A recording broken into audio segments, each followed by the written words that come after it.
It's a great pleasure to welcome you to UNSW. Many of you have already been here yesterday in other informal discussions, but the PLuS Alliance is one of the proud achievements of the three universities gathered here today, and it's UNSW's great pleasure to be hosting this PLuS Alliance meeting.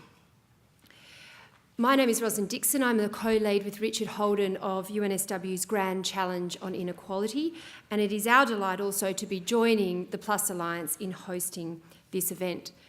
As you know, as PLuS Fellows and UNSW staff, the PLuS Alliance is investigating a number of important and complex themes around sustainability, technology, global health, and most recently, technology and social justice. We think the theme of inequality brings these broader PLuS themes together in really important and challenging ways. Inequality is itself a highly complex idea. I'm a constitutional lawyer, and so I'm always drawn to constitutions as a guide to thinking about these questions. But if I can just read a small part of the Kenyan Guarantee of Equality for you to remind us of how complex and multifaceted the idea of equality is. The Constitution states in section 27(4) that the state shall not discriminate directly or indirectly against any person on any ground, including race, sex, pregnancy, marital status, health status, ethnic or social origin, colour, age, disability, religion, conscience, belief, culture, dress, language or birth. And other parts invite us to think about discrimination in respect of what? It talks about equal opportunities in political, economic, cultural and social spheres. The themes this afternoon map up against this provision very neatly. They explicitly invite us as researchers to think about gender and disability as axes for inequality and opportunities for greater inclusion and equality. They make us think about mental health, global health, education, housing, legal rights, wealth, income, technology. In complex ways, they bring together the themes of the PLuS Alliance and also the ways in which we understand the challenge of equality today.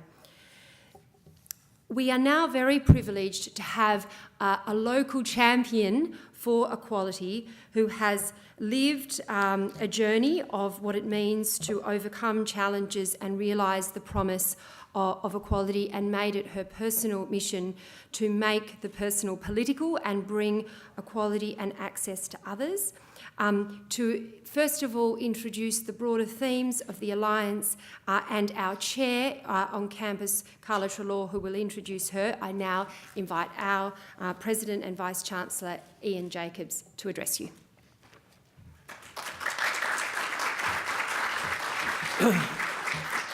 Thanks, Ros. Good morning, everyone. It's a real pleasure to be here and to welcome all of you to UNSW.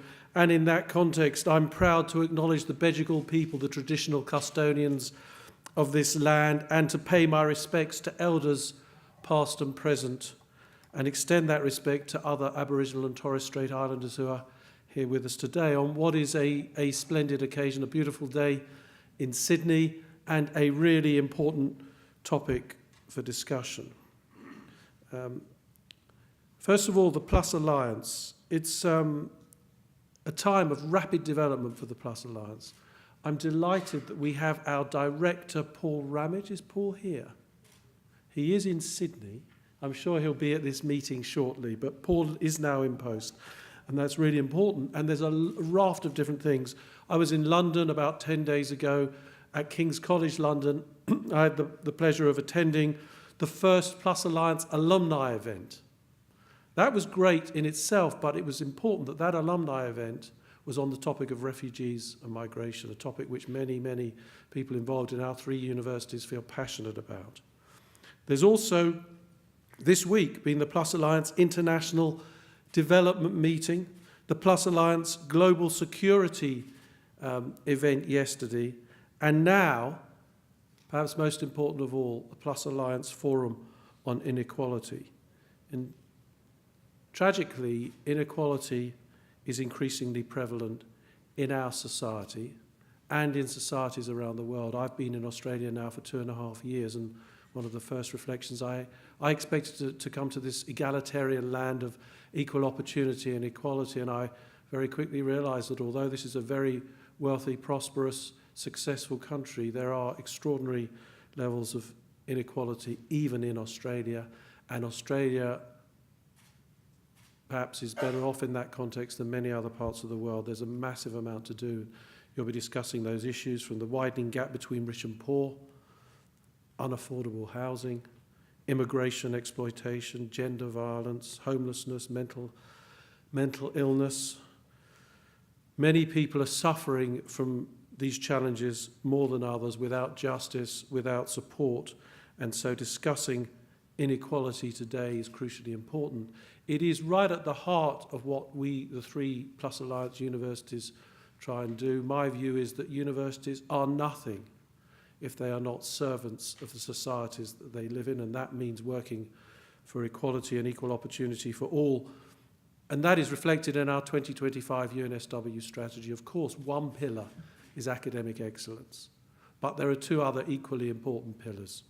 One is social justice, equality and diversity, and the other one is global impact. And we firmly believe that universities have a key role to play in solutions to these sort of challenges. And what better way to try and make a difference than by bringing together 3 great universities? For those that don't know, the PLuS Alliance was established in February 2016. It brings together 3 world-class universities, each with a slightly different background, history and perspective. Arizona State University, the P for Phoenix, King's College London, the L for London, the little U is for universities, and then UNSW Sydney is the S for Sydney, the PLuS Alliance. And the name reflects the global nature of our endeavours across 3 continents and worldwide, but also the cross-border opportunities that we're offering to open the minds and the eyes of our students and our researchers and our staff and of our alumni. And the PLuS Alliance has chosen to focus on big issues: sustainability, global health, social justice, technology and innovation. And it's leveraging extraordinary resources, 10,000 educators and researchers, over 100,000 students, over 1 million alumni. And we've used that scale and quality to appoint 116 PLuS Alliance Fellows. I think there are some of them here. If you're a PLuS Alliance Fellow, could you just wave at me? Fantastic. Great to have you here. 160 fully online degree programs, 7 online course exchanges, 11 seed funding grants, over 80 cross-institutional visits since this was started, and 4 international conferences. So, yeah, it's a really exciting start, and this is an important part of that. I'm grateful to the PLuS Alliance and Grand Challenges teams for organising this event. And I should say that as part of our efforts for thought leadership, social justice at UNSW, we've created our Grand Challenges scenarios. We have 1 in climate change, we have 1 in migration and refugees, we have 1 in inequality, and the 4th one is in 21st century technology. And I'm grateful to the Grand Challenge team for working with the PLuS Alliance team to put this forum on. So there is a buzz around the PLuS Alliance at the moment. There is another big buzz, and I have can't resist taking the opportunity to announce a really important step forward for UNSW in this forum. It only happened yesterday. We held the interviews for a truly important new post at UNSW. We have a Deputy Vice-Chancellor Research, we have a Deputy Vice-Chancellor Education, we have a Deputy Vice-Chancellor Enterprise, but there was a big gap. If we were really serious about social justice, equality and diversity, why did we not have a Deputy Vice-Chancellor appointment in that place? We advertised the post, and I'm absolutely delighted to tell you, as the first people to know this, where is she? That Professor Eileen Baldry is the first Deputy Vice-Chancellor for Inclusion and Diversity at UNSW. Congratulations, Eileen.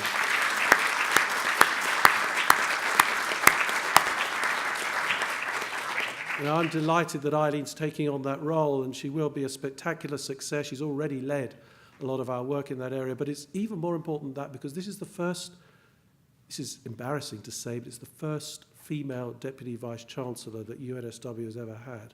That's extraordinarily embarrassing, but it's wonderful that Eileen takes that role. It is also, I believe, the first role at the level of Deputy Vice-Chancellor in this area of inclusion and diversity in Australia. So a really, really important step forward, and I'm delighted to have been able to announce that on this occasion. I'll announce it to the rest of the university tomorrow, so keep it quiet for now.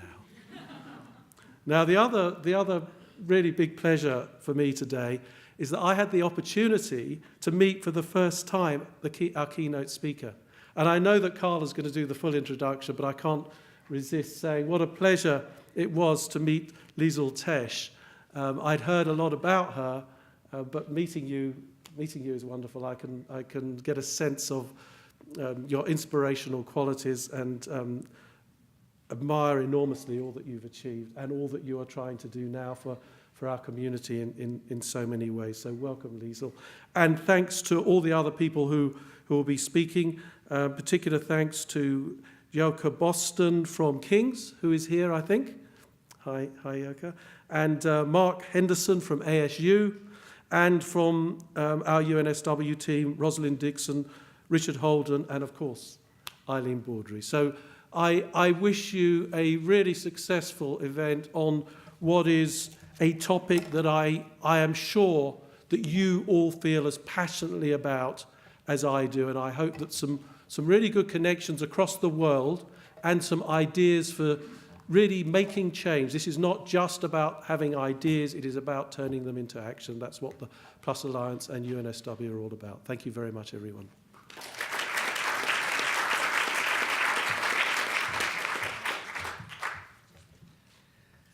Hello everyone, my name is Carla Trelaw. I'm the Director of the Centre for Social Research in Health and the Social Policy Research Centre. Not long now till we get to the main prize of the day, but I hope my comments of introduction for Lisa will give you some light and shade into the variety of paths that she's trodden. I'd also like to acknowledge the Bidjigal people on whose land we meet and extend that respect to elders past and present and any Aboriginal and Torres Strait Islander colleagues and friends present with us today. So it's my great pleasure to introduce my dear friend Liesl Tesch, AM MP, as plenary speaker for this forum on inequality today. I've been a fan of Liesl's for an extraordinary long time. We met in Year 7 at Toronto High School. And there are a lot of firsts for me with Liesl, many of which cannot be spoken about in public, but she was the first person I knew to be living with a disability. And the accident that caused her spinal injury occurred at the end of our second year of university studies. And before that, she was playing basketball at state level, doing backflips behind the school gym and performing really bad rap dancing at school talent quests. But that accident set the course for a new life. She finished injury, hospital, rehab. She finished her university degree as a super grad in education and began teaching geography in high schools in Western Sydney. She picked up life as a wheelchair basketball player and was selected for the Australian team for the Australian Paralympics, the first of 7 games chasing those gold medals. Such was her talent, she was invited as the first woman ever to play in the European Men's Professional Wheelchair Basketball League. But during that time, Liesl's vision grew and grew. To promote social inclusion and social justice for people with disabilities, it went global. So in that time, in her own trips, she went to, are you ready? Bosnia, Easter Island, East Timor, Jamaica, Brazil, Peru, Kenya, South Africa, Laos. Each time focused on finding people with disabilities and demonstrating what change could be achieved for the individual and the community through the inclusion and involvement of everyone in sport. She formalised that vision with the foundation of a not-for-profit organisation, Sport Matters, And that group has the goal of a world where everyone is active, healthy, included, empowered and free from poverty. So, time passes and Liesl had to retire from wheelchair basketball, but again, such is her talent, she was spotted for a second sporting career. Whilst being part of a documentary for sailors with disabilities, getting ready for their annual yacht race to Sydney to Hobart, she was spotted by another elite Paralympic athlete, Dan Fitzgibbon. He asked her to partner with him, and together they conquered all before them and brought home those gold medals back to back in London and in Rio. After Rio, sailing wasn't reinstated as a Paralympic sport, so she really had to retire then. But again, the inexhaustible energy, focus and talent had to be directed laser beam somewhere else. So this year, Liesl set her sights on being elected to New South Wales Parliament as the member for the seat of Gosford and, of course, succeeded. So she now has a new platform from which to promote the rights of people with disability and to tackle inequality in all areas of our societies. What happens next? Can't wait to see. Liesl, it's such a pleasure to welcome you so warmly to UNSW.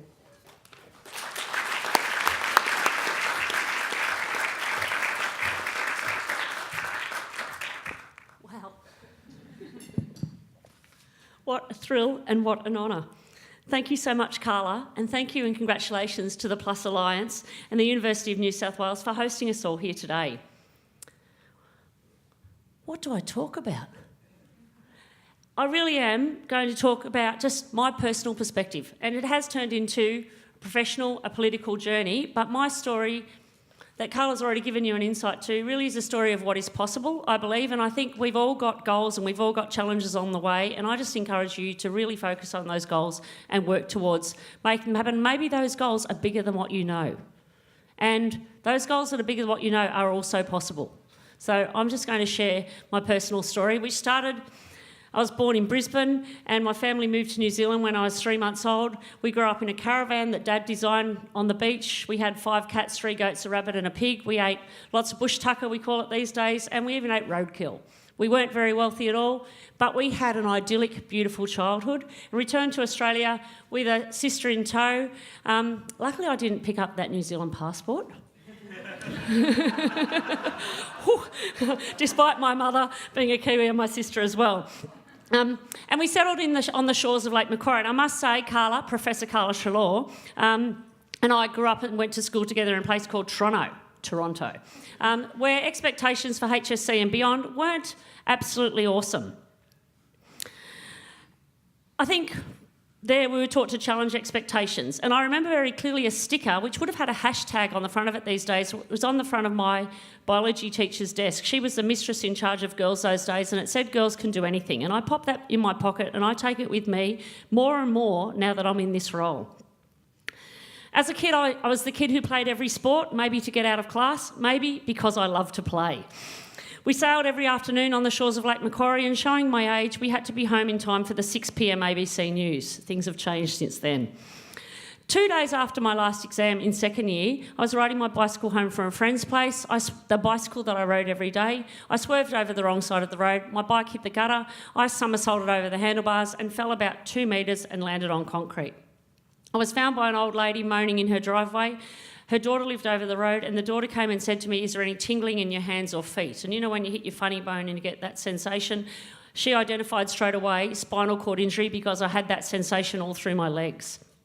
I was taken to Newcastle Hospital, choppered to Sydney, went in for a big operation, and woke up about 2 weeks later off the painkillers to say, at 19 years old, I was to be told I was never going to walk again.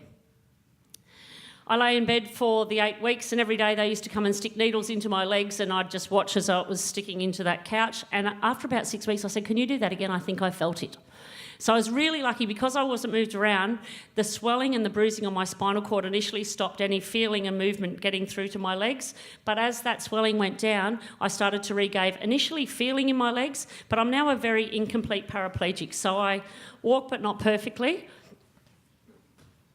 I wear glamorous ankle-foot orthotics, daggy shoes, but hey, the kids sometimes think they're funky. And my feet go from there to there. Maybe at the back you can't see my quality toe movement, but it's there. And as I said, I walk but not perfectly. I wait there. I walk short distances. I wheel long distance. So if the park's available for me and I just have to rock in and rock out of the shops, I can do it without my chair. But if I need to go long distance, I take my chair and I travel around the world with a backpack, because I do. So also part of my rehab, my injury was 27th November 1988, and no one ever forgets that day. Their life changed forever. But in 1988, no one really knew what people with disabilities were. We weren't out and about in the same way that we are now. And one of the physios said to me, "Lisa, would you like to try wheelchair basketball?" Oh, yeah?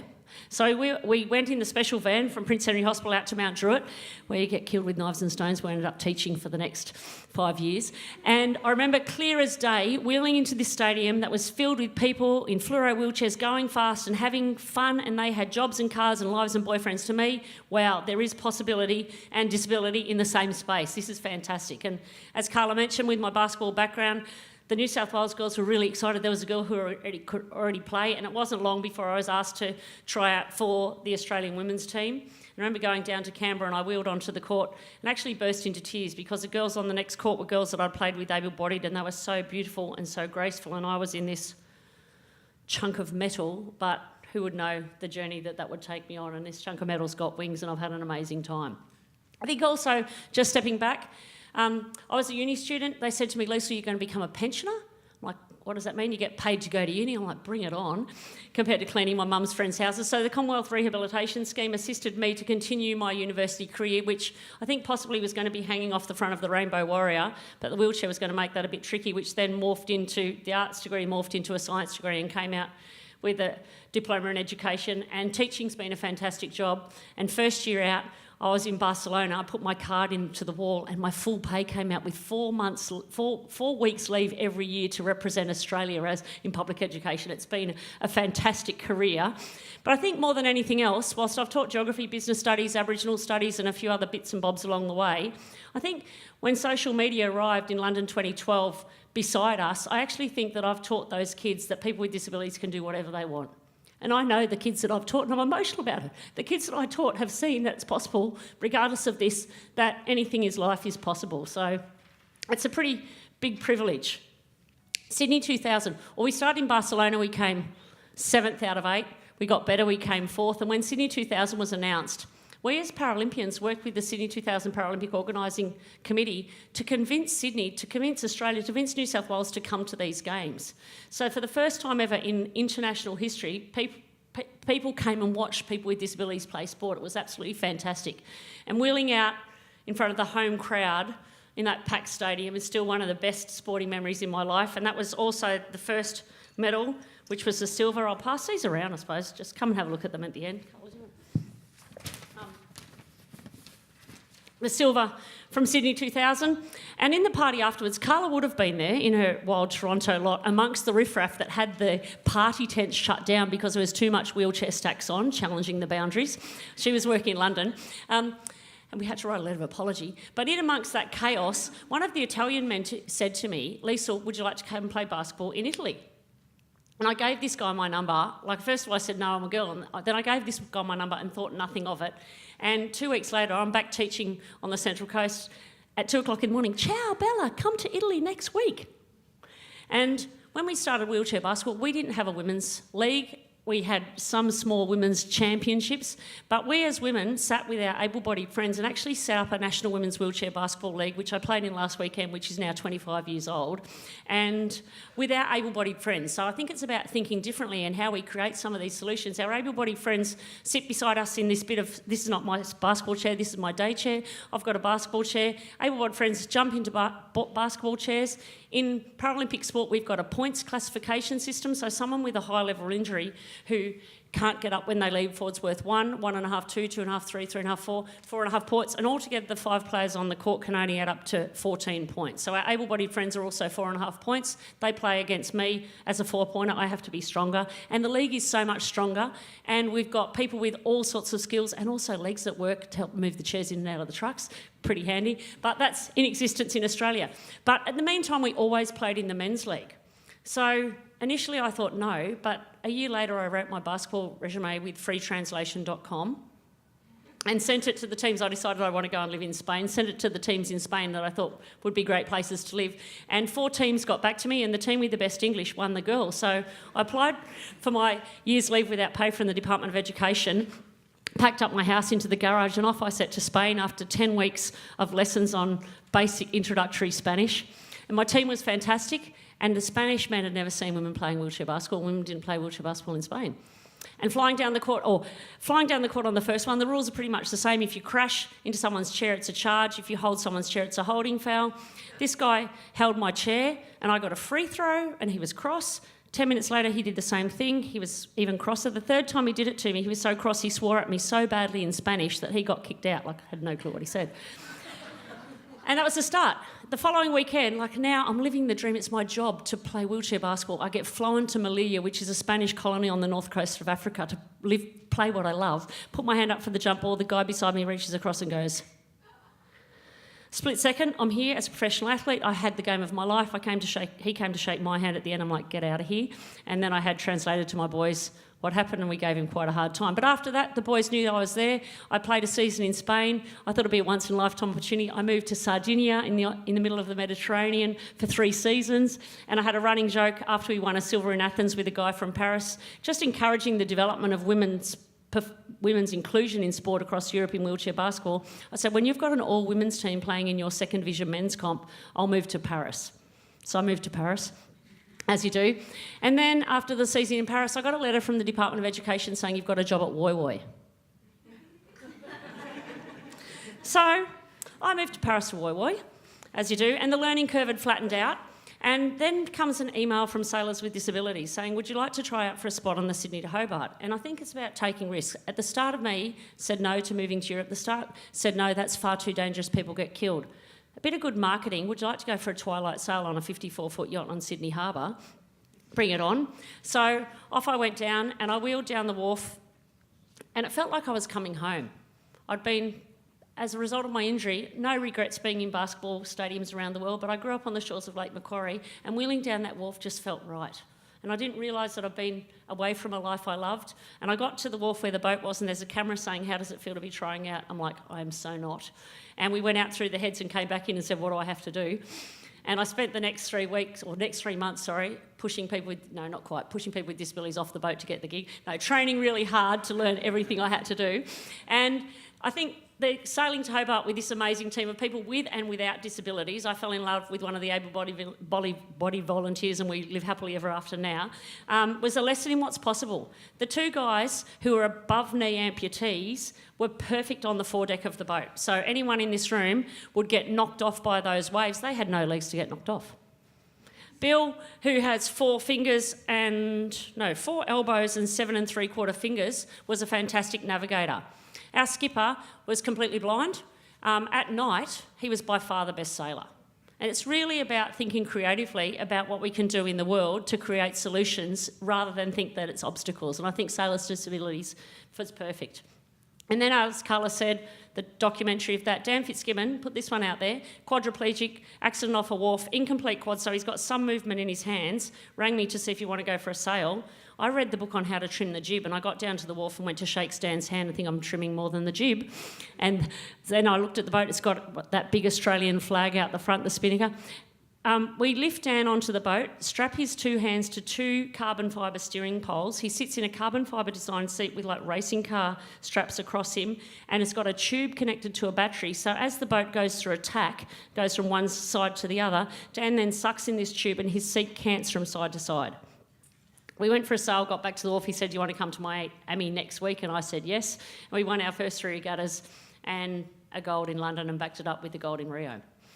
So it's been a pretty amazing journey of what is possible. But I think Carla shed some light onto me. My job as the geography teacher is to do the travelling and see what inequality, like I know inequality and we fight and fight and fight for here, but for me inequality in other nations is a lot different to what it is here. And for me, what I'd seen in Australia, the power of sport changes people's lives so much. And in East Timor, we went over to deliver a wheelchair basketball clinic. We took 10 wheelchairs sponsored by this motivation company delivering low-cost chairs around the world, 2 basketball rings. And we got there and I'm like, where's the basketball court? And they said, over there. I'm like, no, that's a bit of concrete and a lot of mud and broken glass, a taxi and a buffalo. And then I went back to the hotel. My job description is actually drawing the basketball court. So we moved all that stuff off the basketball court. I was too scared to do it in spray paint to start with. We did it in chalk and then we sprayed over it, like sweating like a pig in the East Timorese sun before we even started, teaching people what wheelchair basketball even was. After a week, the people with disabilities were asked, what do you want to do? And they said, we want to go and put on a display of this in the township. So we put all the wheelchairs into a truck and all the people crammed into one little minivan, and we got down to the marketplace. It was just dirt, but they'd seen modelled drawing up a basketball court. Jackie, my girlfriend, and I sat back and we watched the city store, the town, I suppose, Dillie's a town, stop 3 deep, 4 deep on their motorbikes and watch people with disabilities perform, play sport in front of everybody, and possibly a positive performance for some of those people for their first times in their lives. Another time in South Africa, one of the politician that came to introduce and open up the basketball tournament that we'd established actually stood on the stage and said, we've got a different form of apartheid that I didn't realise existed. And now 2 members of that group are actually working to create sporting opportunities for people with disabilities in the community of Cape Town. So Jackie and I came home and we've been doing a few projects, like there's lots of projects around the world, but doing a few projects together. And the name Sport Matters was created in the shower. We drove to Canberra thinking that we were about sport with people with disabilities for our market research. We drove back going, holy moly, we actually just became sport. So now we're working with Rugby League about social inclusion. Now we're working in Pakistan using a woman who's played squash her whole life as a man, who's an incredibly talented squash player, to encourage women to participate not just in sport but in society.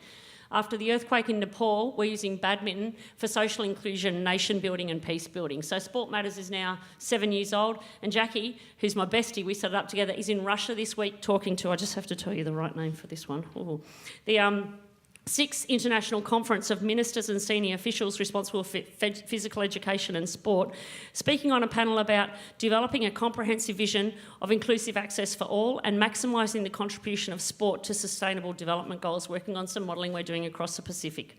This conference plans to shift the world from declarations of policy intent towards measurable action to which international government ministers commit. Now, I must say, it's one thing to put on the green and gold and represent your country, but it's another thing to put up your hand and be represented as a Member of Parliament to represent your community.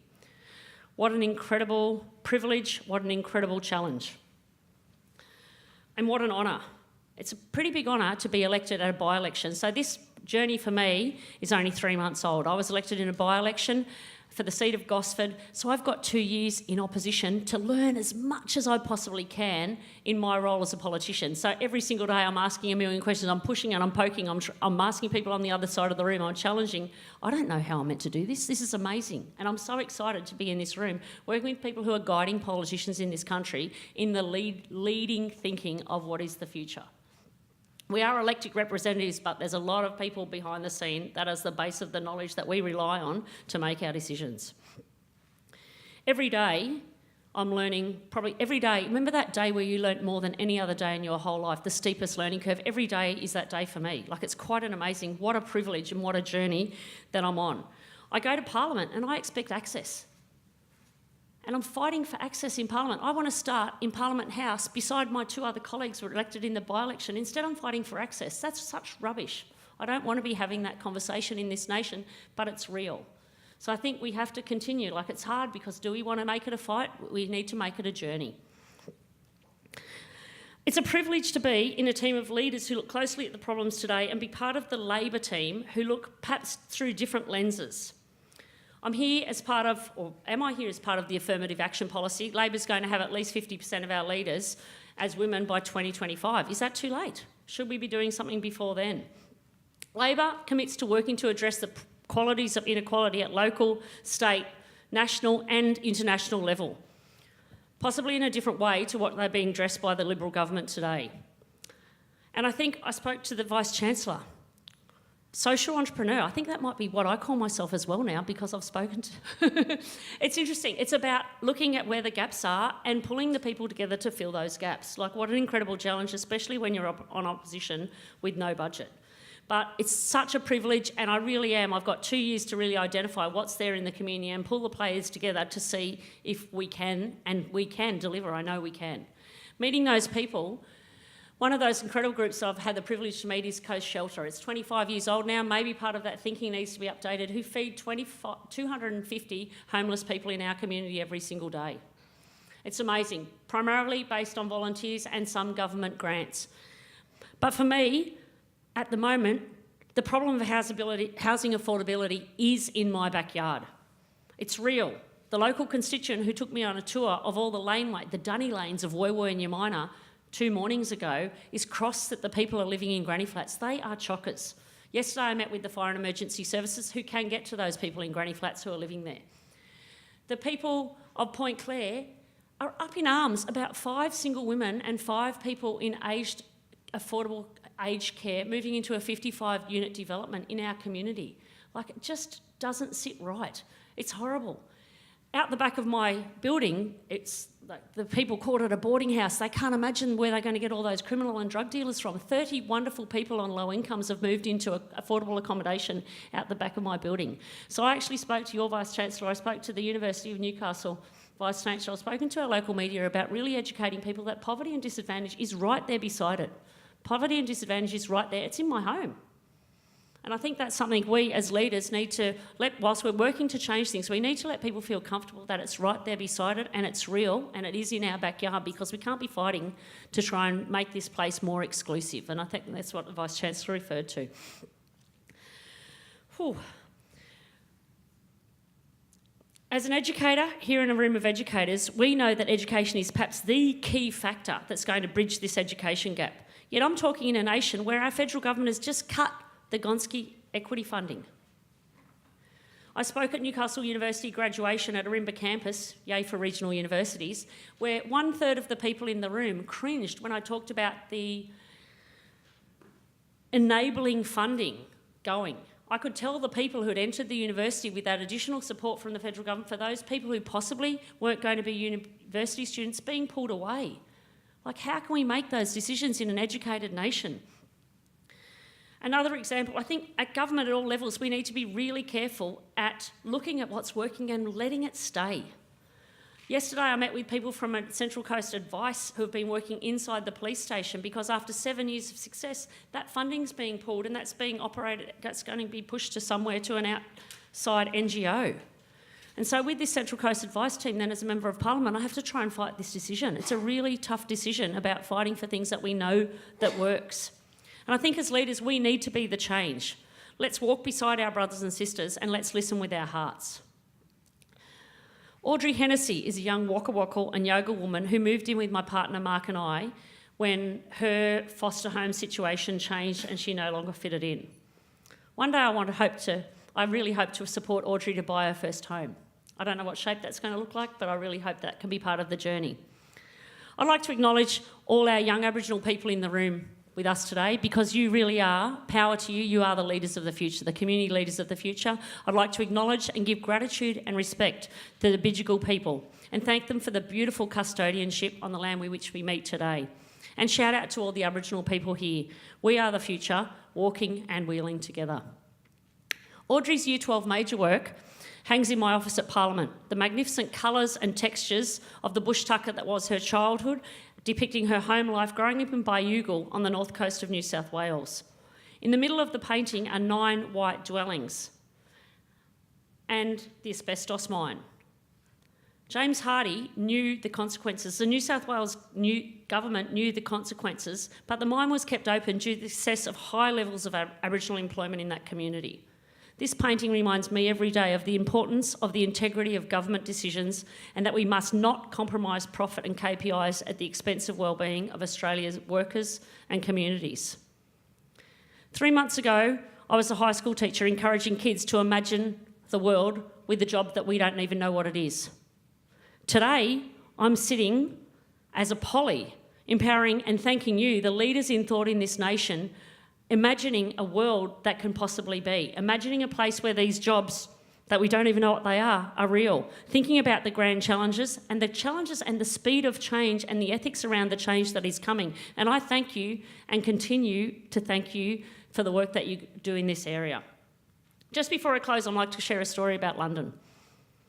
My mum was really sick leading up to the Games with cancer. We had a family discussion about whether we go or whether we don't go. I'd booked a flight after the last race and was going to come home after the last race. After our first day of sailing, I'd done the ice bath and I was in my bed trying to recover my body temperature with the hot water bottle, and my sister called and said, "Sissy, Mum's passed away." And bawling my eyes out, I sat on the step and Dan came back from the food hall and said, "Teshy, I know that the Games are over." I said, "Fitzy, more than anything else in the whole wide world, Mum would want us to continue. Our mothers, the people who guide us in our journey, are so important and believe in us so much." So that gold medal, when they put that gold medal around my neck, it was something that I'd chased for 24 years of my life. That crazy round piece of metal. Seriously, why would you bother? But that piece of metal going around my neck gave me a happiness that I carry in my heart every single day of my life. So I know your goals are high, and I encourage all of you to continue to work to change the world, because together we will make a difference. Thank you ever so much for having me here today. Thank you so much, Lisa. You've got tears in my eyes as a mum. I think that the fact that you continued and won gold for yourself and her is so amazing. Such interesting and important reflections. I feel like after this, I wish we'd brought chalk and we could go and draw a court outside and have a game in the break. I think Liesel's words about the power of how sport brings us together are so important, and sport as a metaphor for all the different ways in which people can realise their talents and come together for common goals, to realise well-being and overcome divisions and challenges. We now have a panel discussion to reflect on the challenge of inequality from a whole variety of different perspectives. I'll invite the panellists to come up. And Liesl, if you sort of stay on the stage, and you might have the last word to reflect on where we've come in our conversation. The first person, Elka, Richard, Eileen, and I think I'm also looking for Mark, if he's come and join us. I'll ask Eileen to start us off, our new Deputy Vice-Chancellor for Inclusion and Diversity. Is that right, Eileen? Eileen will be known to many of you as a leading criminologist. She's taught and researched in social policy, social development and criminology. She has thought about inclusion in a whole variety of ways in terms of housing, criminal justice, regional challenges of the kind that Liesel's mentioned, and really, helped bring teams together to focus on some of the great challenges of poverty, disadvantage and exclusion in Australia and around the world. So thank you, Eileen. Thank you so much, Liesl. That was just, it was a terrific journey. You took us on a journey, so thank you. Each of us is just going to give a few minutes of thoughts and reflections, I think. What I want to do is introduce you to a paper. It is the PLuS Alliance Global Knowledge Network Social Justice paper. And I want to introduce it to you because a group of us, I'm a PLuS Alliance fellow, and there are people in the room. Put your hand up if you're in the social justice group. Yes, so you look around, there are a number of people around the room who've participated in putting this together. The reason I want to introduce you to it is that the executive, that is the three presidents of our three universities, looked at it a few months ago and agreed that it could be a social justice principles paper. We're going to get a short version of it, a page or page and a half. But I just want to give you a sense of some of the things in it, because they address all of the things that we are looking at in equality and inequality, equity and inclusion and diversity. I'd first like to just make two quick comments. Expectations. Liesl raised the notion of expectations. Expectations are so important. In fact, I've long thought that I would, when I retire, write a book about expectations. I know that Charles Dickens beat me to it, but apart from that, the expectations that we have of ourselves, of each other, of our politicians, of our leaders, are so important. And I was just speaking a few minutes ago, before I came here, at our postgraduate conference.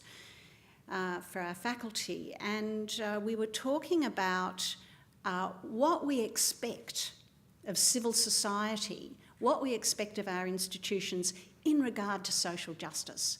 So I just want to plant that comment as something really important. And now, in the new position that I have, my expectations of myself and of my university and of the PLuS Alliance universities in regard to social justice, and so I'll be making some comments about that. The second thing I'd just like to link with Lisa's comments around inclusion. So inclusion is absolutely central to the way in which, if we want a cohesive and a peaceful and a prosperous and progressive world, we have to have inclusion. When people are excluded, they're not part of that. So inclusion is an absolutely core aspect of social justice. So if you'll excuse me for reading this, I usually talk rather than read, but I think this might give you a sense of where we're going with this. The PLuS Alliance understands social and distributive justice as the institutional arrangements, policies and laws that frame social organisation, ensure fairness and equitable social and economic arrangements, and empower people to address problems, invite solutions, transform society toward greater age, gender, racial, religious, language, sexual orientation, range of abilities, educational and ethnic equality. So I'm reflecting Roz's comment about our constitution. It's amazing that we have that constitution given the inequality that we still have in Australia, but at least we can call on it. This encompasses greater accountability for politically, economically and social powerful public and private institutions, groups and individuals regarding social justice. It's not enough to have progressive outlooks and social movements. Policies and laws must be made to effectively and continuously reduce inequalities in society at large and to increase the well-being of all individuals. Adhering to the principles of social justice calls for improvement at the workplace and in working conditions, creating and improving opportunities for marginal groups and minorities, ensuring access to such resources as health, housing and education, addressing and supporting human rights, increasing virtuous behaviours in society, and ending violence against vulnerable communities. In short, a commitment to institutional social justice frames ethos and organises equitable social arrangements, empowers, enables and transforms human and institutional capabilities for the improvement of human society as a whole. These considerations are teased out in this principles paper. I won't read much else, but I do want to make a couple of further comments. One, the difference between equity and equality. Now, I'm sure most of you know that difference, but I want to emphasise it because it's extremely important from my point of view. One of the best pictures I've seen of this difference is on a website, an educational website, and it has two pictures, drawings. They are of a family, of a father or a mother, and what look like two children. The adult is sort of this tall, the next child is about this tall, and the little child is about this tall. They're trying to watch a football game. There is a fence which is at about this height. They each have, in the first picture, they each have the same size box to stand on. So the adult is standing on the box and actually is now much higher than the fence and can see quite clearly. The next child is on that same size box and is just over the fence. The next child is on the same size box but is still looking at the fence and can't see the game. So when we that's equality. They all have the same box. When we transfer that to thinking about how you get to equality, we come to equity. So what is equity for those three people? It is a box which addresses their different height. And so the small child gets a box like this. The adult doesn't need a box. And the middle child needs a little box. So in the second picture, you have the result of equitable treatment. So they are all at the same height looking over the fence. We cannot get to equality if we do not have equity. How do we get to equity? In my view, it's social justice. Thank you.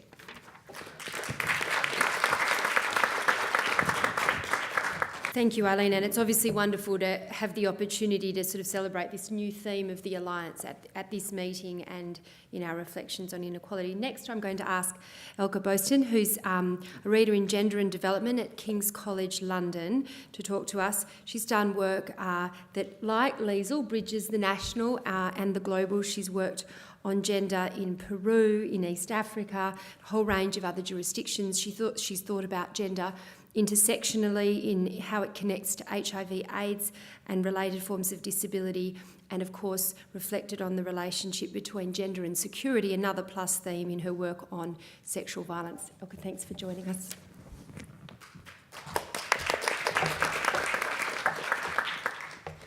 Thank you very much. Thank you for sharing this fantastic panel with you all and for the opportunity to speak about gender inequality. So I work in the field of gender and development, which means that I study, research and teach issues around gender equality and inequality in poor countries. More specifically, my research focuses on gender-based violence in Latin America. Now, what happens in that context might be different from what happens in our own jurisdictions in the US, in the UK, or in Australia. But as I will argue here today before you, is that there are very many parallels. Some of you might have read Margaret Atwood's The Handmaid's Tale, or you might be watching the television series. I saw in the subway that it's also being shown here in Australia. So I hope that some of you are watching it, because that's my hook today. Atwood's book, for those who are not watching it, and the series, offer a bleak view of a dystopian US taken over by a violent, semi-religious regime whose main political project is repopulating the country through forced impregnation of fertile women for the benefit of elite men and their infertile wives. A regime of terror and controls imposed on the whole population, but particularly on women. Now, this book was written as science fiction in the 1980s, but it seems all too real today. Most of the reflections, there has been a lot of reflection on social media and in the newspapers about the series. Most of it that I've read the last couple of months look at the contemporary relevance of The Handmaid's Tale. And especially in relation to the US, of course, is the US slowly but steadily moving into such a highly misogynist and violent direction as Margaret Atwood depicted? The Handmaid's Tale highlights the centrality of the politics of reproduction through the control of women's bodies in forging nation states, and perhaps more importantly, in propping up political and religious regimes. And in doing so, the series holds up a much-needed mirror, albeit one that seems very grotesque. Now, my contention here today before you is that the mirror is not only held up to reflect the perils of reproductive policies and misogyny in the US, but actually portrays the world much more accurately as it is today than we might think. In fact, in much of the world, men decide over women's bodies, then and now, with historical and geographical variations, of course. Men decide if women can have access to contraception in much of Latin America, which is my field, and access to which contraception. Abortion is illegal in large parts of the world. Morning after pills are often illegal or inaccessible. Access to information often withheld in the name of female propriety and male honor. Condoms are shunned out of fear of female infidelity. Such rules and norms lead to multiple unwanted pregnancies, high maternal mortality, teenage pregnancies, botched abortions, and violence against women and girls who appear to bend the rules. In many parts of the world, men decide with whom women can and cannot have sex and under what circumstances. This can depend on a potential partner's ethnic, religious, or racial background, or on age, or on marriage, or on disability, and who decides with whom women marry and at what age. This is not that far removed from the world that Margaret Atwood depicted in The Handmaid's Tale. In The Handmaid's Tale, there's also a familiar solution for all those women who are infertile in this brave new world. But they're not worthy of marriage either. Their bodies are made available for the entertainment of men in well-managed brothels. Now, while I would not want to dismiss all prostitution in our contemporary world as forced, there certainly is an awful lot of it. Women and girls may be forced by structural factors, such as poverty, and a lack of other economic opportunities, due to gender inequality, surely, lack of educational opportunities, for example. Or they might be forced because they are indeed left out of the race to respectable marriage, or simply because of a lack of security in the communities where they come from and the low value that is posed on their lives. And so girls are trafficked from the Peruvian Amazon region to the coastal areas where big mining corporations operate. Women and girls migrate to bleak mining areas in South Africa to make a bit of money to send home or simply to survive. And women and girls are forced to sexually and domestically serve soldiers at military bases and in conflict areas around the world. Now, in the real world, in contrast to The Handmaid's Tale, these women are not infertile, as they are in the story, but they do not have access to decent reproductive health care either. The Handmaid's Tale shows the amount of violence that women experience. In this day and age, the estimates are that throughout the world, the average is one in 3 women will experience gender-based violence during their lifetime. For some countries, this is an average over the world. So for some countries, this is higher, and for other countries, it's slightly lower. Either way, the levels of emotional, physical, and sexual violence perpetrated, mostly against women and girls, although not alone, it would be an emergency if it wouldn't be so acceptable, so normal, and so normalized. Now, perhaps these seem excesses to you, excesses in particularly poor and institutionally challenged countries. But then again, the majority of the people to whom these things happen live in middle-income countries or even upper-middle-income countries. I'm talking here about South Africa and Peru, but also India, Pakistan, the Philippines, Mexico. And let's not forget Eastern Europe or Russia, of course.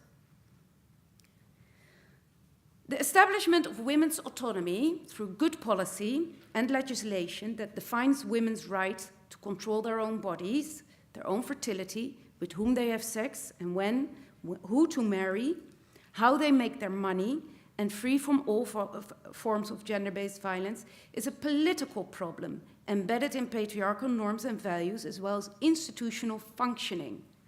Good legislation, of course, is worth little if healthcare and education systems or judicial and security services do not work well. And that is just as true for Peru as it is for the UK or the US. So what The Handmaid's Tale in this day and age brings home most strongly is that the harmful norms that violate women's autonomy, as well as political and institutional instability more broadly, are just below the surface. They're easily mobilized to undermine gains that we have made in terms of gender equality. These gains can turn indeed, just like that, the other way around, which is happening in some part of the developed world.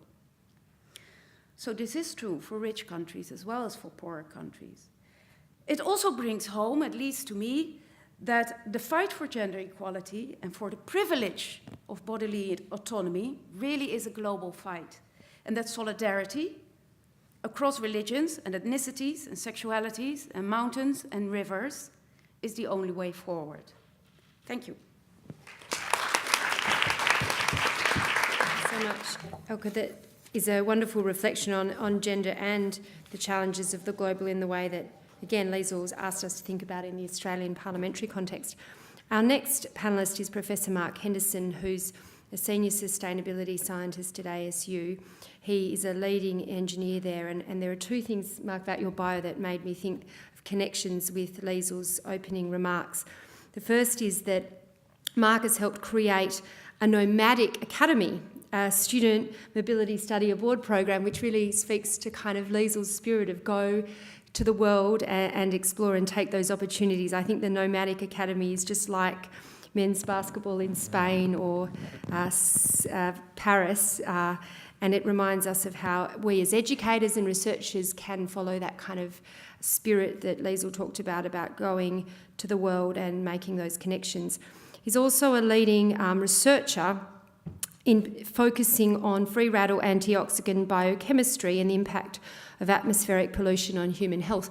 That picture that hangs from your foster daughter, Liesel, in your office about lungs and what governments and industry can do to hurt and help human health in regards to kind of lung damage and atmospheric pollution is very much at the centre of what Mark does. For him to reflect on the themes of his own research and inequality, please welcome Professor Mark Henderson.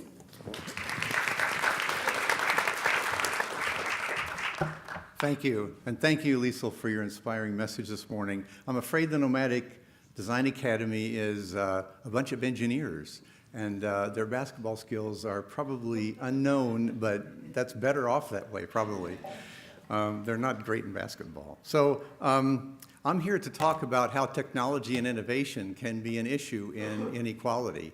And technology and innovation can actually be the villain in inequality who encourage inequality, or to leave it the way it is.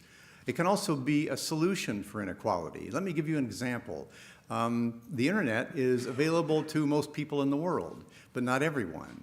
In the South Pacific Islands, you can have internet connections from satellite, but it's usually too expensive, certainly too expensive for the schools. Professor Laura Hausman at Arizona State has developed a solution, a technology solution for that inequality where some people have internet and some people don't. She's developed something called Solar Spell, which is a solar-powered Wi-Fi hub. Students who have tablets can connect to it as if they were on the internet, and they can search the library and write papers and do research and understand more about the world, which helps them be, I'm not sure, equitable or equality, but at least they have access to something similar and can understand it. There are thousands of other examples of technology and how it can help or hurt inequity in the world. But I would rather not focus on the technologies and innovations, but really how the technologies and innovations are developed, how the technologists and innovators work to alleviate inequality. My premise is that the process is inclusive. And inclusive means that you listen to everyone. It is more likely that the resulting technologies will be inclusive if you listen. I read in a recent UNSW opinion page a joke. And the joke goes like this. It asks, what did the rich man say to the poor man? How many of you have heard this? Anyone? And you know the answer? Nothing they never met, exactly. What did the rich man say to the poor man? Nothing they never met. That indicates inequality, certainly, and an inability to listen or at least meet. I'm a co-founder of a program called Global Resolve at Arizona State. It's a social entrepreneurship program. We work in the developing world, so my comments are going to be based upon the work we do in the developing world. Michael Crow, who's the president of ASU, believes that our university should be considered defined by who we admit, who we include, and not who we exclude. And that has changed how we admit more students. And Global Resolve, our program, has sort of taken a lesson from that and said that from this approach, Global Resolve has changed our approach to being more inclusive and emphasizing equality and respect for under-resourced communities. Let me explain what I mean. I want to tell you about two projects, a failure and a success. Let me tell you about a problematic project that resulted from the old inequality paradigm, taking a technology solution to the field in search of a problem. I don't know if you've heard of that before, but development for many years has been taking solutions that we know in the first world and searching for a problem that they can satisfy in the developing world. It doesn't always work. The Global Resolve program at Arizona State started about 10 years ago with 3 goals. Number 1, we wanted to develop technologies, usually technologies that would help alleviate the effects of poverty. Number 2, we wanted to take the solutions we came up with and help the communities convert them into an enterprise where they could make sustainable income. And number 3, we wanted to empower students to help them become innovators.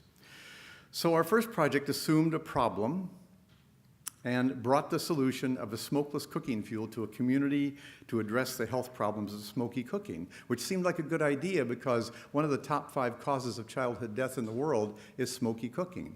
The mom wraps the baby around her and she cooks, and the baby breathes in the smoke and gets a respiratory disease and dies. It's a real problem. So we thought we had a good problem to solve, and we actually came with a solution without ever checking with the community first. If we would have listened first, we would have realized that yes, smoky cooking is dangerous, but that our solution had the potential to upset the culture and community in which all village women went together every morning out to the jungle to search for firewood. And during that time, they would use it as a social interaction time where they would discuss husbands and families and children and hopes and dreams and all kinds of issues that people come up with and people need to talk about. If you sell them smokeless fuel, you'd eliminate that because they would go to a different community center, they would buy the smokeless fuel, go home and cook their meals without ever interacting. So besides, wood is free, so there's not much incentive for them to buy smokeless fuel. So there are other solutions, obviously, that would be better. That's a description of a problem that we did not solve. Not too long afterward, we adopted a 3-step process that relies more on listening and understanding, and it's based upon human-centered design. Human-centered design starts with H, C, and D, and there are 3 steps in human-centered design that begin with H, C, and D. The first one is hear, we listen. Number 2 is create. Number 3 is deliver. Create is co-create, really, because we always co-create solutions with the community, never by ourselves. And the first thing we do is go to the community and we listen to the problems. So the fact is that the residents of developing communities are smart and they already know what their problems are. We don't. They probably already know what the solutions are, and we may or may not know that. They just need some help with technical, financial, or procedural help maybe that we can provide, and we co-create solutions. Listening first as learners acknowledges that indeed we are unenlightened in understanding someone else's problems, but that listening enlightens us and helps equalize our understanding. Hopefully develops equity, not inequity. So here's an example that begins with equal communication and respect in the village of Almutari, Nepal, near Chitwan National Park, where an invasive vine species is growing over the vegetation, crowding out the food for the local animals. The first thing we did a year and a half ago was go to the community and we listened to what their problem was. We also listened to what solutions they might have. And the community wanted a way to harvest and destroy the vine. Through further discussion, we learned of a local company that buys biochar. Biochar is converting biomass into charcoal. So when you burn the vine in a controlled way, you can generate biochar. That changed the focus from just removing the vine to creating a sustainable business and using it as a cash crop, a win-win situation. We provided some expertise in creating biochar, some investment, and some networking with local nonprofits and companies. The community provided local knowledge, passion, some investment, and leadership in creating an enterprise. Our team just got back from spending 2 weeks there, bringing biochar production to that community. We produced 5 batches of biochar in our 2 weeks there. Actually, we didn't. We produced 2. After the first 2, the community said, "You stand over there, we've got this," which is exactly what you want to happen. They took ownership of the process, they made the biochar, they're selling it now, and they're in charge, which is what you want to have happen. Some technology and some innovation and a lot of listening happened. We were and still are learners. Paul Polak Some of you may know Paul Pollack. He's a social entrepreneur also. He's about 75 years old and has worked in the developing world for years and years. He wrote a book called Out of Poverty, and he said the reason people are poor is that they don't have enough money. Have you heard that? Does that make any sense? Of course. But what he's really saying is that there's not enough resource for them to bump themselves up or invest anything to move up in the economic chain. They're in survival mode constantly. There's no flexibility. So we need technology and innovation to empower people to make a plan to move out of poverty. That empowerment can come from equal access to technology, to education, to information, to resources, and to respect. One exemplar of using technology and innovation to reduce inequality is the tablet app developed by Martin Burt of the Fundación Pergaya, called Poverty Stoplight, which is an app that along with a social worker, helps families and individuals diagnose their levels of poverty in many different areas. If you know where you're poor and why you are poor, it's possible to develop a plan to move forward. And so this, with the help of a social worker, this app empowers them to develop a plan to improve their poverty situation. So what's a better answer to the question, what did the rich man say to the poor man? Well, maybe the better question is, what did the poor man say to the rich man? We can all be listeners. Thank you.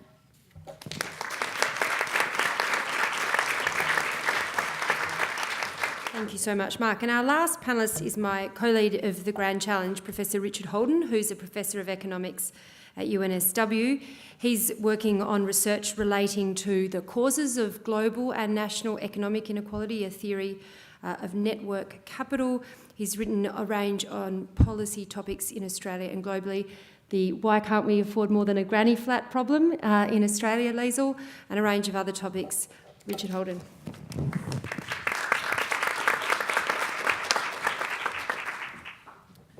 Thanks, Ros, and it's a pleasure to be on this panel and at this event talking about a range of different forms of inequality and the importance of those. I'm an economist, so I naturally gravitate to thinking about forms of economic inequality, such as inequality of income and wealth. And one of the things we've seen in recent years from the important work of the French economist Thomas Piketty and an economist in Australia, Andrew Leigh, who's now a federal member of Parliament, is that income inequality around the world has been rising quite sharply often in recent years. It's certainly true in the US, in the UK, and it's true in Australia. And while there is still debate about what the causes of that rise in inequality are, there's really no dispute about the fact that it's there. That presents a fundamental, basically moral challenge, but it also presents an important instrumental challenge. And that challenge is that it's been pointed out increasingly in recent years that this kind of income inequality can actually reduce the growth of the economy overall. And that's reducing growth at a time when there are already great challenges to growth, and with things like an ageing population and certain technological changes, more growth rather than less is more important than ever. So the US Federal Reserve Chair Janet Yellen said at her remarks at the Brown commencement relatively recently, when talking about women's access to the workplace, she said, "If these obstacles persist, we will squander the potential of many of our citizens and incur a substantial loss to the productive capacity of our economy at a time when the ageing of the population and weak productivity growth are already weighing on economic growth." And I think that points in part to the connections between different forms of inequality, about how gender inequality and economic and income inequality are linked, among other things. Speaking more of men's employment rather than women's employment, former US Treasury Secretary Larry Summers said recently that in 1955, 1 in 20 men in the United States between the ages of 25 and 54 weren't working. That number's now 1 in 7 men in the United States between those ages who are not working, and in coming years it could easily be that number will be 1 in 4 or 1 in 3.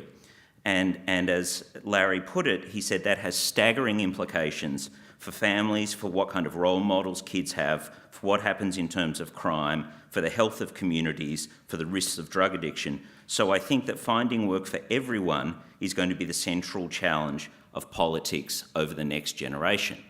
And that could be undoubtedly said of the UK and Australia as well. So how do we fix these things? Well, perhaps a small number of these things don't cost a lot of money or take a lot of resources to fix, but a great many of them do take very significant amounts of resources to fix.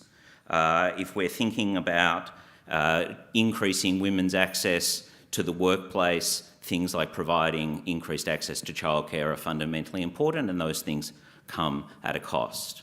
And one of the things that we're trying to work on in the Grand Challenge on Inequality here is thinking about ways of measuring the social returns to investments in a more structured and more serious way. And we need to be able to measure these returns because we need to be able to prioritise. It would, of course, be great to invest in every good idea that can help, but it's also important to remember that there are constraints on the total resources that society can spend on things, and that raises the prospect of intergenerational equity and what we pass on to future generations in terms of the structure of our national debt and the structure of the economy. So we need a way to prioritise. And our concept is really around what we call social return accounting.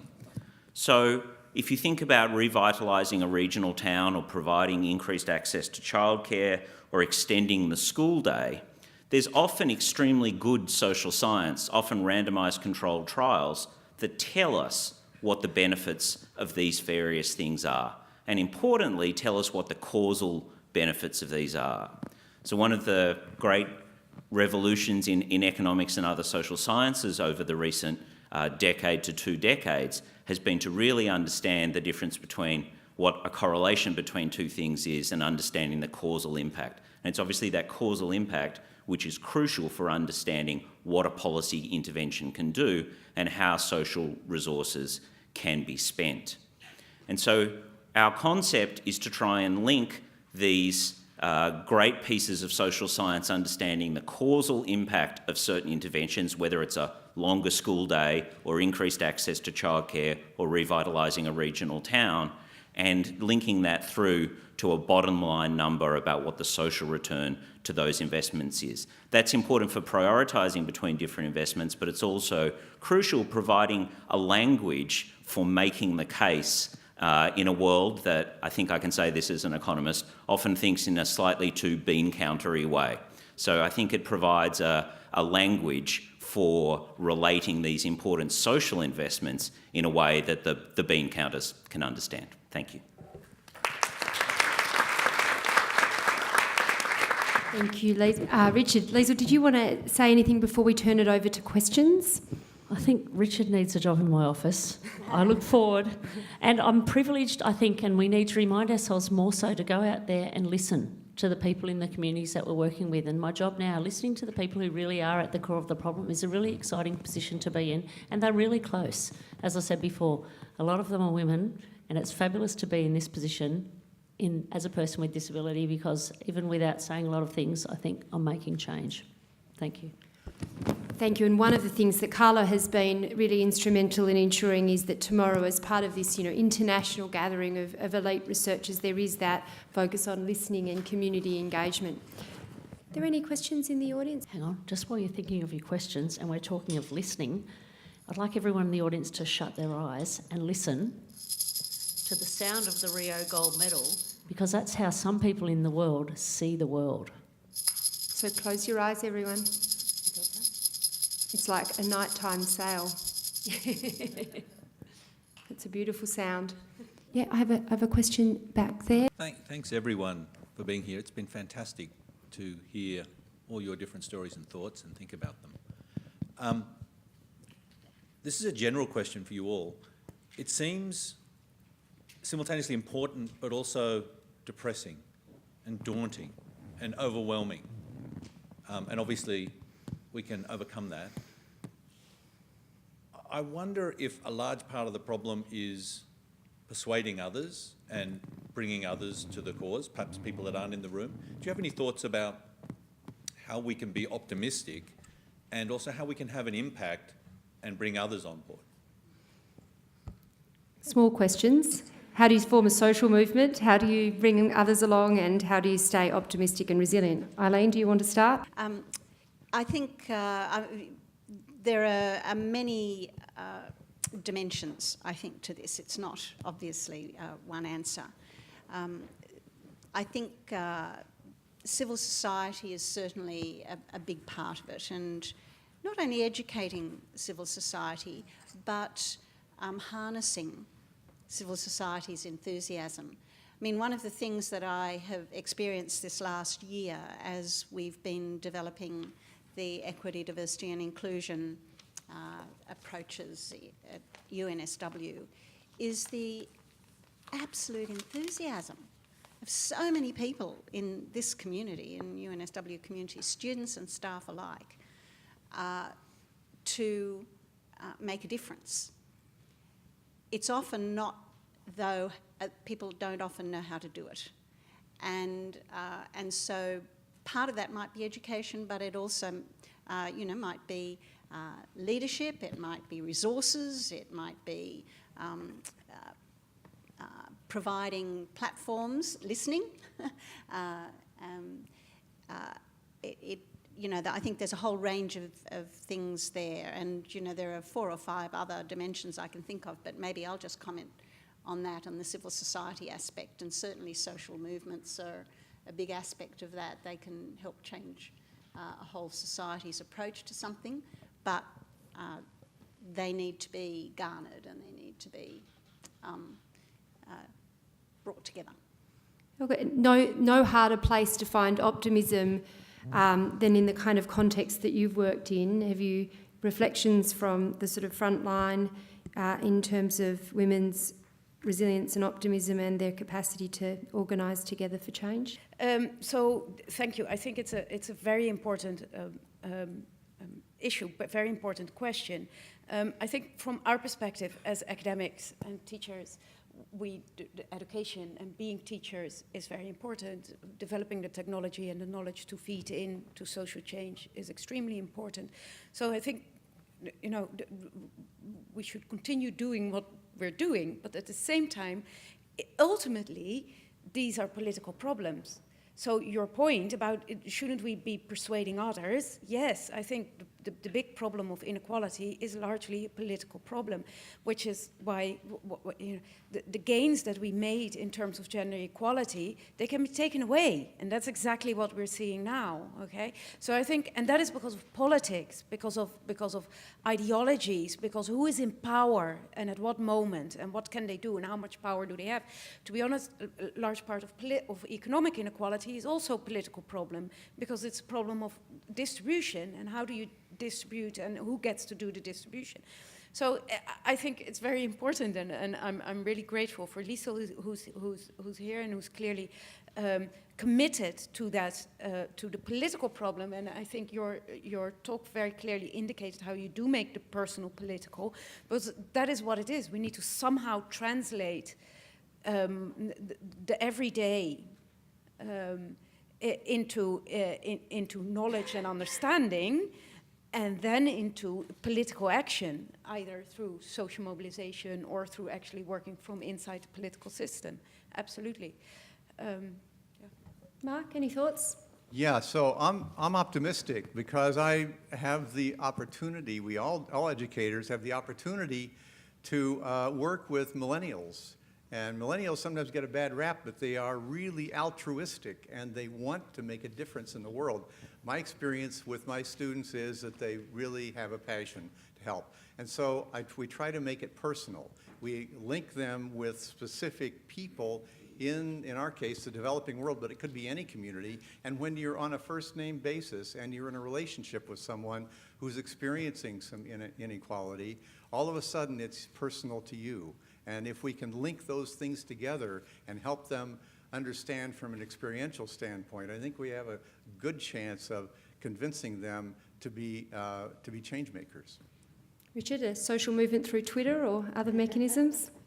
I'm not so sure about that. I guess I'm optimistic-ish, which is, I think, sort of, if we reflect back on some of the challenges of the past century or so, if we can reduce things down to a technical task or set of very complicated, very hard technical tasks, then we've done remarkably well at accomplishing those. Sometimes it takes a long time, sometimes it takes a lot of resources to be put into it, but we become remarkably good at doing that. So if you take the task, if you like, that I outlined in my remarks about creating the jobs of the future, that's not going to be an easy task, but if we can all agree and if we can get consensus on that being one critical thing that we need to do, then I'm very optimistic about our ability to figure out a way to do that as a society.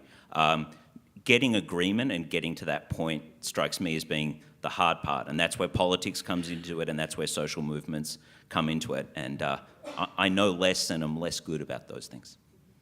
Liesl, as Optimist in Chief, Sport Matters was a huge exercise in bringing people together. Do you want to reflect on that? Sport Matters is something, but another project that I set off to do this year before I took on this new role was I was working 4 days a week to set up a Paralympian mentoring program, which is on the back burner, but Prue's in the audience here, having graduated from her science degree 6 days ago as a Paralympic athlete. I'm thinking, okay, this journey needs to continue. But I actually wonder, from a political perspective, in the structure of our society, if our retired, incredibly skilled people in our society can take on a formal mentoring role to support and change young people, can we upspeed our society rather than wasting our incredible... No, we're not wasting our retired folk, but I just wonder how that can fit into the future. So the talent we have, and we all do so much mentoring, but if we could build the momentum of what's possible on that, I just think that would be an amazing way to include so many more people on the journey to change. And that's supporting people from the top down and using the skills that we already have. It's a great idea, and we're always, there's mentoring down and mentoring up, and I think, as Mark said, some of our greatest sense of optimism comes from our students and those relationships. There's a question there.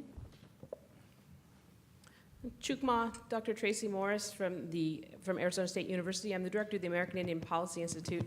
And Dr. Henderson, we haven't had a chance to meet yet, but I'm going to put you on the spot and get a little in the weeds about the digital divide and connectivity. I'm a specialist in tribal connectivity and tribal lands, or the lack thereof.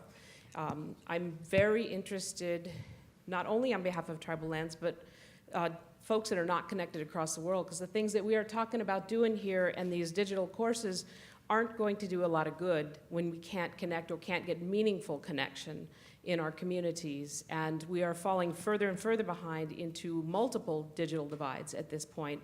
And it's certainly in the United States, our Federal Communications Commission is not putting the regulatory practices in place to ensure that the divide is crossed.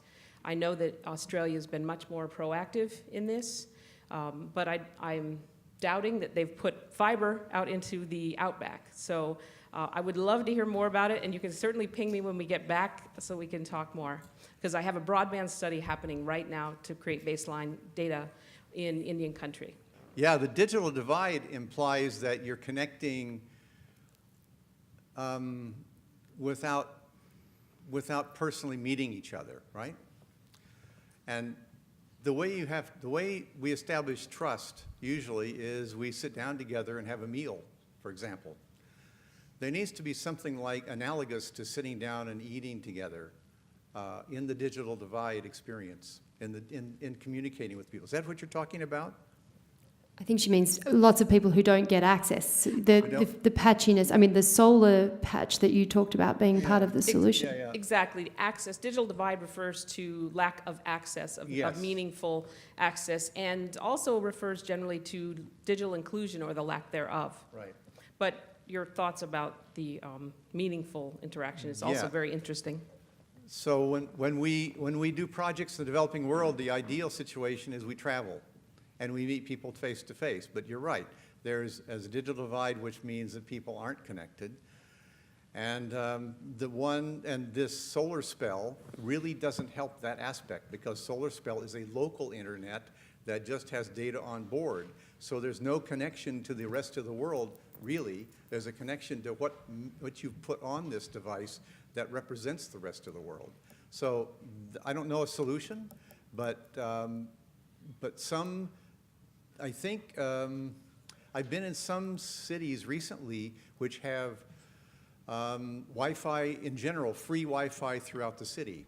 And maybe that's a step forward. But that doesn't address, for example, the Navajo Nation, which is in Arizona, or Hopi Nation, which don't have necessarily a digital or internet access. So I'm not sure I have a solution, but certainly it's an important issue. It's obviously a solution which engineers are contributing to in really interesting ways. Australia has an interesting experiment. It's had some bumps along the way, but it has a national broadband network that is being rolled out. And for reasons of both experimentation and equity, it is actually starting in regional Australia, not remote, but regional Australia more than the urban core. So it will be interesting to track how that goes in terms of those issues. Any other last questions? Yep. Gemma McKinnon and Carla Treloar. Yeah, Gemma, do you want to come forward after Carla? Go ahead, Carla. I wanted to raise the question of stigma and inequality. You know, there's lots of things that could be technical solutions, such as putting in a ramp or distributing income differently. But how does stigma work to keep the people that we are concerned about in the places that that structural factor of stigma has placed them into as being less able to take and claim the resources of society? Eileen and Liesl, I mean, both Carla and Eileen have done incredibly important work with formerly incarcerated populations, people with diseases linked to injecting drug use and other forms of disability and inequality that raises these issues very much front and centre. Eileen? Yeah. Stigma is certainly one of the things that must be eliminated if we're to have social justice and inclusion. Stigma, I think this comes in part to Richard's question about education and about the way in which we enculturate our whole community and our children at school, our children at home, and adults.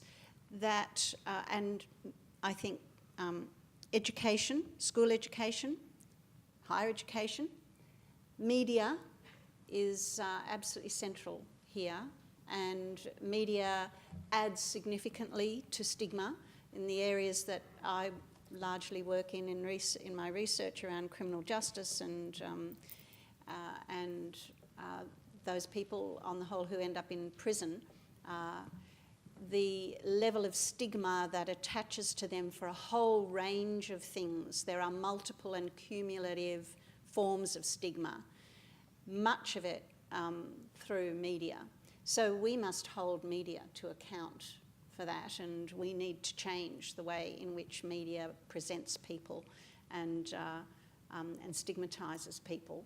And we have to ensure that our children and the people we connect with, that we call out stigma and we don't put up with it. And we challenge people who stigmatise other people for whatever reason that happens to be. Liesl? I agree that the media is possibly the biggest driver of the social divide. Absolutely, and I think education is the answer. Absolutely the answer. And I think Sydney 2000, we brought kids, the stadiums were filled with kids, and the kids said to their parents, rather than saying, what's wrong with that person, they said, what sport does that person play? It was about possibility, and those kids are now the employees and the employers of the future. So I really believe by challenging the way we educate our society, we have the possibility for change. Our last question from Gemma McKinnon. Hi, I'm Gemma McKinnon. I work at the law school here. Professor Henderson, another question for you. I was really interested to hear about you talking about the idea of listening in communities and understanding that communities often have the solutions to their problems, and where our role is really to equip people with the tools to be able to implement their own solutions. What I find is difficult working, I mean, definitely in universities, but in most sort of mainstream communities. I'm an Indigenous person, I work a lot with Indigenous communities in Australia, is to try to get people to put aside their usually subconscious idea of, I know what's best, we know better, we know, the best way to do this. How in your in the Global Resolve program have you been able to, I guess, get people to put aside that subconscious bias and really encourage people to invest in community-based solutions? Well, when we talk to the students about helping in a developing world, we first of all give them stories about what we've done before and how we've approached it. And when we go into a community, the first time I went into an African community, I was alone, and the village was set up for a meeting, and I went in, I said, I'm here from Arizona State University, what do you need? And when they told me what they needed, all of a sudden I realized I was committed. I could not say no. I couldn't go home and never come back. It was like I made a promise.